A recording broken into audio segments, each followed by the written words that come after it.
Hey guys, so today in this video we're gonna make some sodium hydroxide solution. If you can remember, when I was making copper hydroxide, a lot of sodium hydroxide was used and now I only have little. So since sodium hydroxide is very useful in inorganic chemistry, I really want to make some more and fill up this bottle. So here is solid sodium hydroxide, which is sodium hydroxide pellets. So we're going to dissolve it in water in a beaker.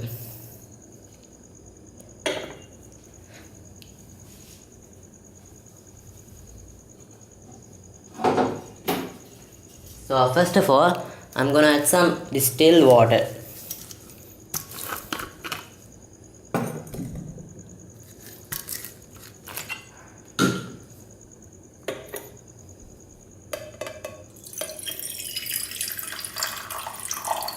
About 200 milliliters. Okay, so it's at about 200 milliliter mark. This bottle says here that it is approximately 250 milliliters. So I'm gonna add this thing to this thing as well.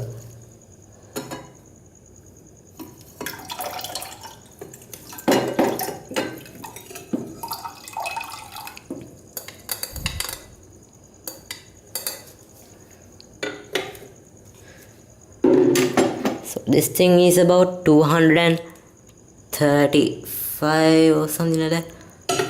So let me top it off with a little bit of more water. Okay, so it's about 250 milliliters. Let me add a little bit more. Okay, so that's it. Let me close the bottle of the distilled water. Okay, now for the fun part. Adding sodium hydroxide to this water. I really recommend using gloves when handling sodium hydroxide because sodium hydroxide is a very strong base and it can actually burn your skin, so it's corrosive. So here I open the bottle.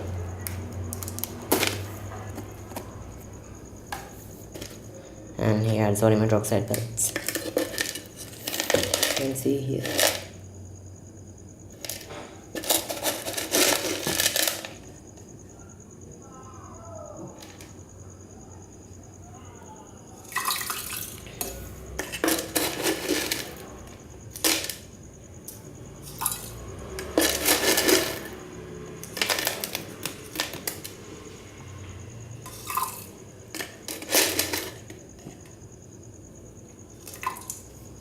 I actually want a concentrated solution of sodium hydroxide, so I actually added quite a bit of sodium hydroxide.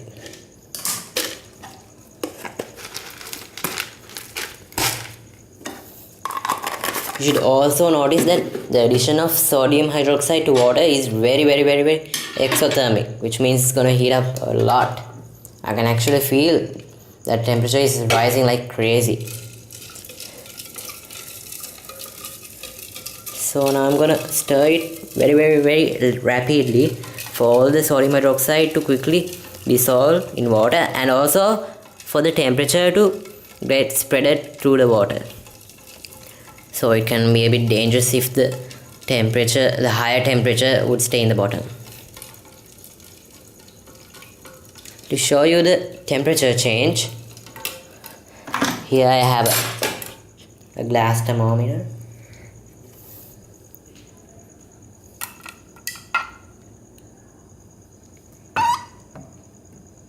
You can see that temperature level is rising up rapidly.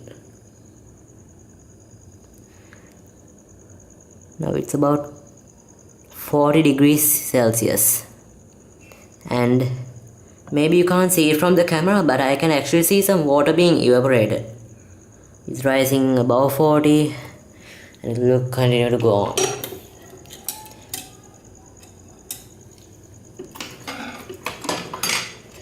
Just like before, I very rapidly stir it.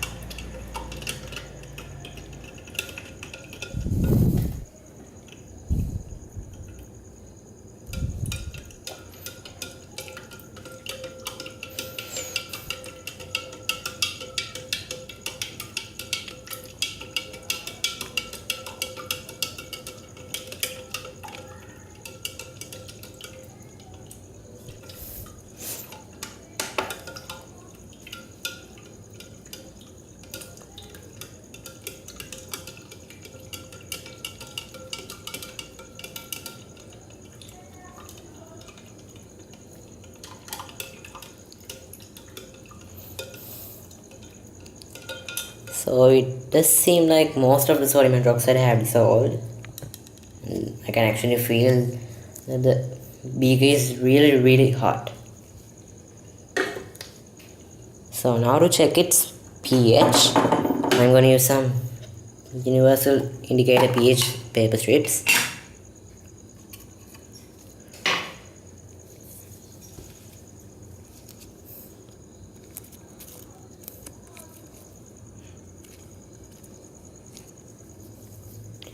So here's the paper. You can see that it's like yellow orangish color. Now look what happens when I dip it into sodium hydroxide solution. It quickly turns dark blue purple color. This indicates that we have a really strong sodium hydroxide solution. When comparing it to this pH paper's color chart, if you remember it, it is actually this thing 14. It has a pH of 14, so obviously it's really strongly basic.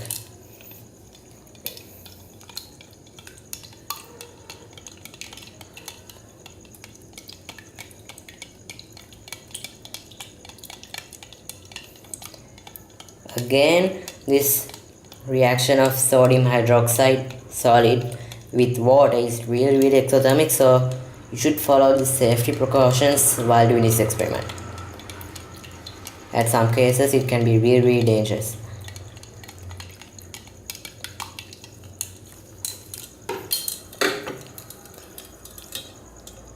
Also, as I told you earlier, you should definitely remember to stir it rapidly after adding the sodium hydroxide pellets.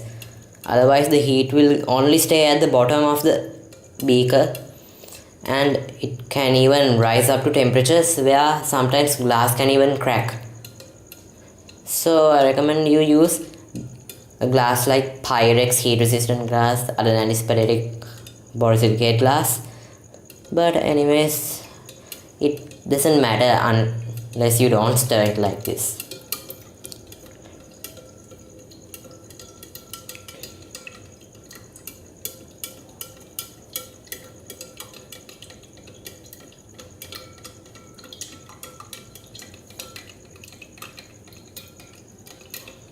So I feel like adding a little bit more of the sodium hydroxide to get a pretty decent concentration.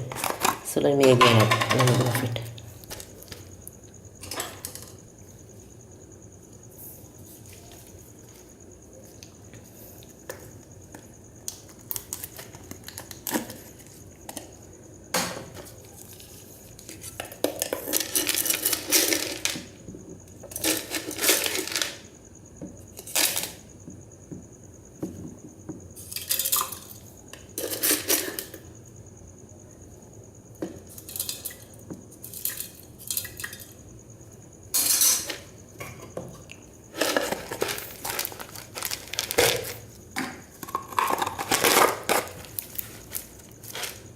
Also, the solid sodium hydroxide is really hygroscopic, which means it readily dissolves in water. So you should remember to, if you have sodium hydroxide pellets or solid sodium hydroxide in any form, pellets, rods or lumps, you should definitely keep it in a container which has a airtight seal so that air can't get it. Otherwise it will react with the carbon dioxide in the air to make sodium carbonate. It will react with the water in there or moisture in the air to make sodium. Yeah, this is actually sodium hydroxide. But the most undesired thing is that it will react with carbon dioxide in the air to make sodium carbonate. So this is actually not desired in our sodium hydroxide. So I recommend you to close it. You should definitely close the bottle of sodium hydroxide if you have solid pellets.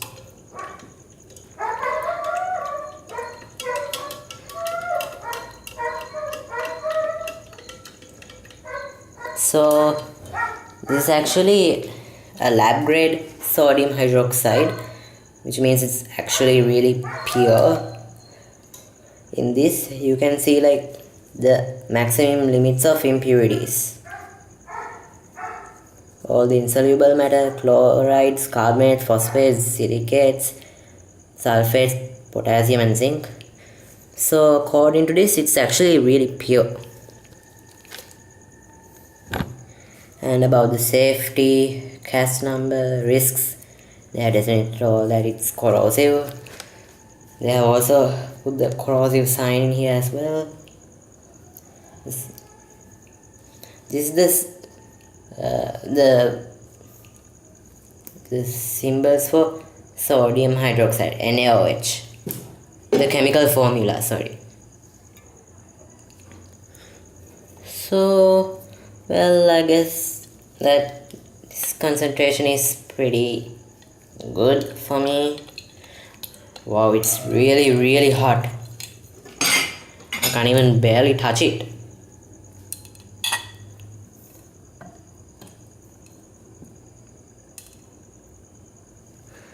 It's going above 40, it's running really fast upwards.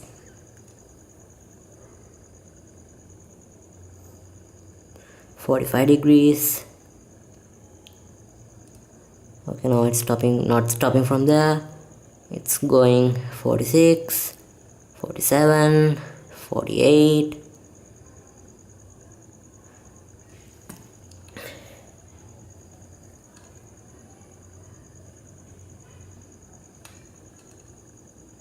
And eventually it will reach up to 50 degrees. Okay, so all this is to say that sodium hydroxide solid dissolving in water is really exothermic.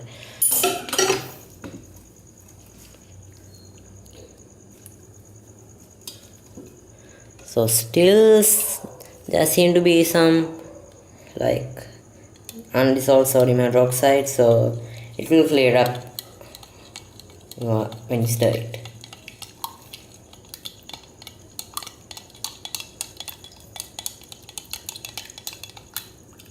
And if stirring does not work, you can always filter the sodium hydroxide product. But you should definitely remember to let it cool down before you filter it, because it can actually destroy the filter paper if you filter concentrated hot sodium hydroxide. So if you are trying to filter the sodium hydroxide, you should remember to cool it down at to about room temperature.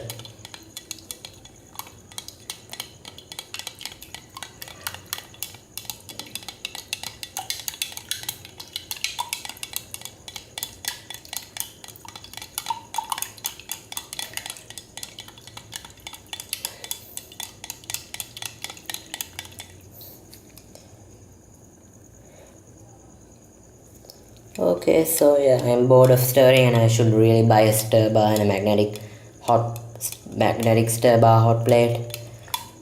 So now I'm bored of stirring, so I'll let the sodium hydroxide to diffuse all the way into the water by itself. So that's all for today. And now I'm going to transfer it to my sodium hydroxide bottle container.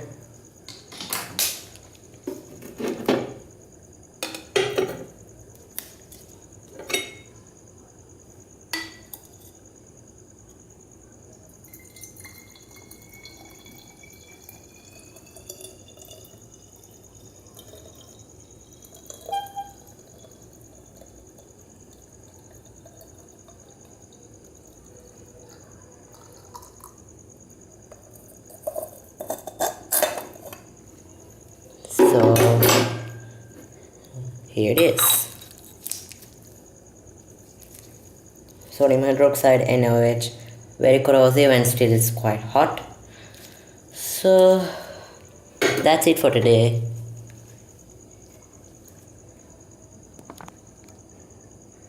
So when working with sodium hydroxide, you should be really careful, since I already told you it's a really strong base, and you should actually accept the risks and do experiments while using strong bases such as this sodium hydroxide. And also other bases like lithium hydroxide and potassium hydroxide. Same thing happens when dissolving potassium hydroxide to water. It will also dissolve to make a solution, and also it's very exothermic as well. So that's it for today, and bye. Stay tuned for next videos. So please subscribe, like, and give any comment you wish on my channel. So bye.